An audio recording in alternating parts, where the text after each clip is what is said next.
السلام علیکم تمام دوستو، آج آپ کو میں کلیم اللہ حضرت موسیٰ علیہ السلام کی کہانی سنا رہا ہوں۔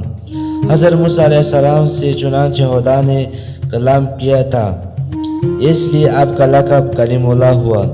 یہودی اور کتبی کا شمار ہی آپ کی امانت میں ہوتا ہے۔